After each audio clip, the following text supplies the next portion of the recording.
Hey everybody, it's me, Mrs. Booth, and this is English Language Arts 9B. And today we're going to be talking about how to use Canva to make your infographic.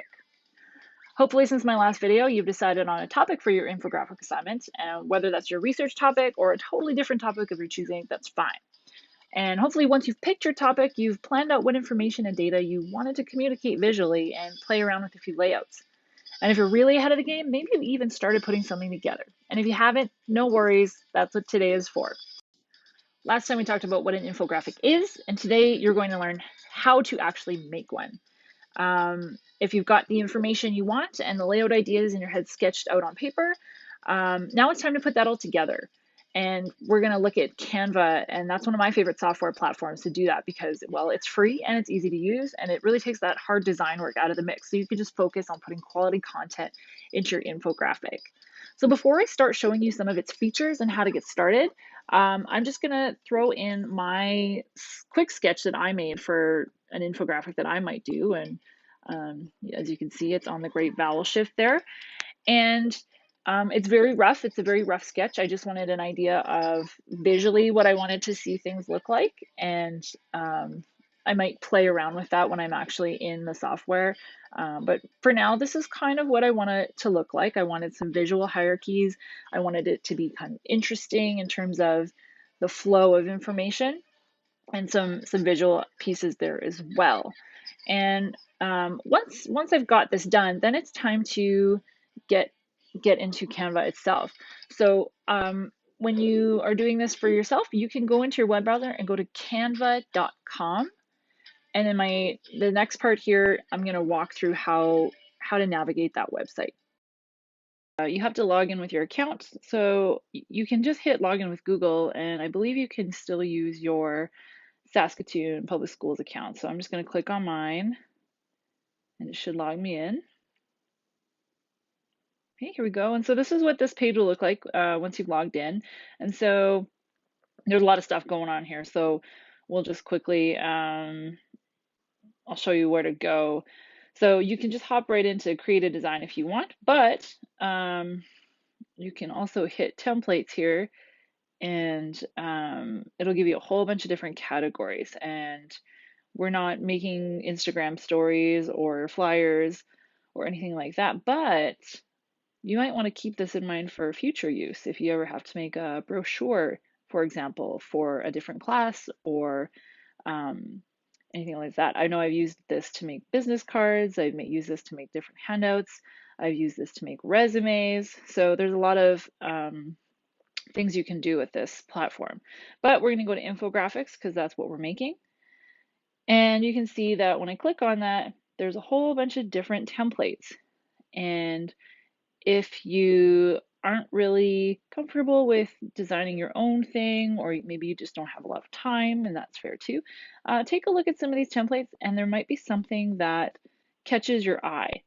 And you can also sort it out. There's some things at the top here. So in my little sketch that I had for my infographic, I have more of a timeline. So I'm going to see what they have for timelines. And I'm also just a very linear thinker, so I like things that are nicely laid out here. And there's quite a few things. None of these are really sticking out to me, but if I wanted to, I could maybe pick something like this, and it gives me a little preview.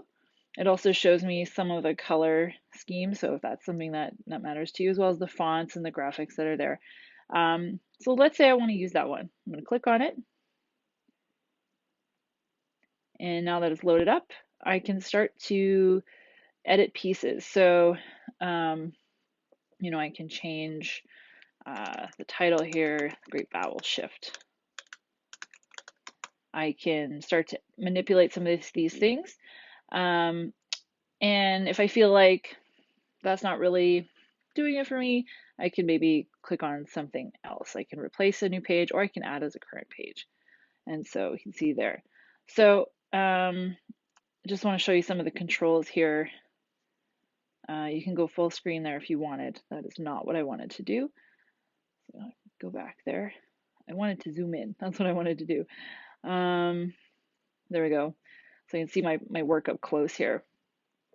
I'll just kind of run through some of the quick features here, um, and then you can have some time to play with it.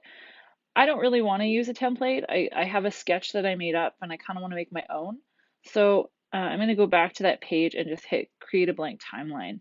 And what it'll do is it'll still make a really long document like an infographic would have, but now it's blank. I can still throw in a template if I really want to, but I don't want to. So, but maybe I want to have some specific photos in there. And you can search for photos. There's some categories here and things like that. I don't know if anything will come up if I search for language. Ah, here we go. So one thing you'll notice when I'm hovering over some of these images is it says free in the bottom corner of each image. And some of them have this little crown, and that's if you have a pro account. I don't have a pro account because the free account honestly is pretty good. And I don't really think it's necessary for you for this assignment, but I like this picture. So I think I might include that as a header. So I'm going to throw that there. I'm going to make it a little bit bigger and I'm going to make it there. Perfect. So that's how you can throw in an image. There's elements that you can use. So all sorts of different elements. There's shapes. Maybe you want to use this and put some text over it for something. You can have frames and you can insert pictures into these frames. There's even animated stickers, which is pretty awesome, to make it a little bit more interactive. If you have some data that you really want to illustrate, then you can put in some of these charts and then just manipulate some of that by double clicking on each thing and filling in that information. I don't particularly want a pie chart, so I'm going to get rid of that. And there's also lines, so if you need something for a divider, then or an arrow or something, you can play around with all of these elements. So that's the elements page. If you want to add any text, there's text here. There's some font combinations that you can play around with if you like, but there's also just add a heading. I'm going to add a heading, the Great Vowel Shift. And it's going to be on a busy background. So either I have to make this stick out really well, or what I'm going to have to do is maybe put a gray filter over this image and then make that pop out. But I'm not going to do that right now. You can also insert videos. You probably won't do this because you're going to be uploading your assignment as a PDF, and so probably don't need that, but that's nice to know for future reference. And you can also add some background. So you can add a solid gradient if you want, or you can have something, maybe it's like bokeh effect. This doesn't really fit with the theme of my my infographic, but it's pretty. I'd probably pick something a little bit more solid and straightforward. And then here's the fun part. You can upload your own pictures. And so if you have a specific image you want to use, or you need an image from a different website, maybe it's a diagram or chart, you can upload that and throw it on there as well. So I'll just upload this little SpongeBob picture and I'll place it. Oh, I uploaded it twice. There we go. And then folders, you don't really need to worry about it, I don't think. And then there's a few integrated apps as well. So you can play around with those if you like. Okay, once you're done your infographic, obviously I'm not. This looks terrible. It looks nothing like the sketch I had out, so I'm gonna have a lot of work to do here. But once you're done, you can download it as a PDF, and you can just hit PDF print, that's the suggested one, and hit download. And it'll download with a little watermark, and that's fine. You don't have to worry about that. It's just because you don't have a pro account. And once it's downloaded, eventually, Then you can open it up, check out your final copy. Mine is obviously terrible and incomplete, so I have some work to do. But now you have this copy here.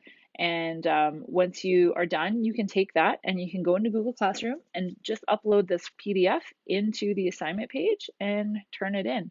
And then I'll be able to see your really awesome infographic. And it's really easy, it's really intuitive to use, and you can put together something really cool looking in a fairly short amount of time.